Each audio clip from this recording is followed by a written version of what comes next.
Welcome to ஒரு review. இந்த வீடியோவில் ஒரு இந்தோனேஷியன் கிரைம் ஹாரர் திரைப்படமான வீணா பிஃபோர் 7 டேஸ் திரைப்படம் எப்படி இருக்குது அப்படிங்கிறத அந்த உள்ள பார்க்க போகிறோம். இப்போ இந்த திரைப்படத்தை தமிழ் டப்பிங்கோட வெளிவிட்டிருக்கிறாங்க.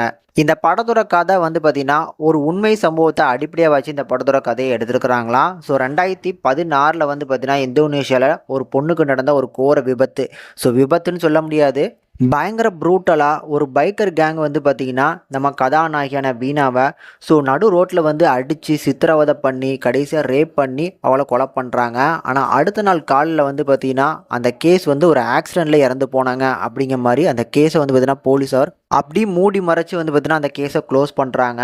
ஆனால் இந்த பொண்ணு பார்த்திங்கன்னா பேயாக தனக்கு நடந்தது எல்லாத்தையுமே சொல்லணும் அப்படிங்கிற மாதிரி கிளைமேக்ஸில் ஒரு 20-25 நிமிஷத்தை பார்த்திங்கன்னா வேறு லெவலில் ஒரு சம்பவம் பண்ணியிருப்பாங்க.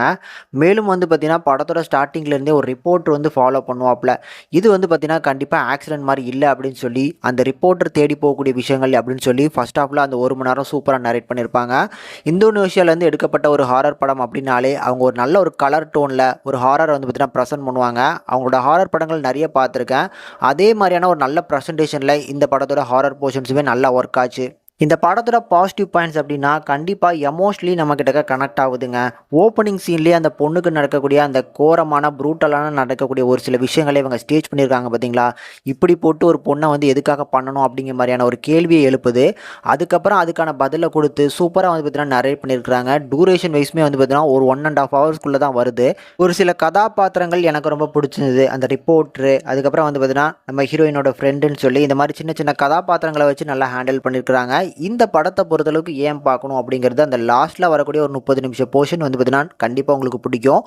இந்த ஹாரர் போர்ஷன்ஸ்க்கான மேக்கப்லாம் சூப்பராக போட்டு பண்ணுவாங்க இந்த இந்தோனேஷியாக்காரங்க. அது பார்த்தீங்கன்னா உங்களுக்கு கண்டிப்பாக ஒரு பெஸ்ட் எக்ஸ்பீரியன்ஸை கொடுக்கும். தாராளமாக ட்ரை பண்ணலாம். ஃபேமிலி வாட்சபிள் அப்படின்னு கேட்டிங்கன்னா பயங்கர வைலண்ட்டாக இருக்குது. அதுக்கேற்ற மாதிரி பிளான் பண்ணி பார்த்துக்கோங்க.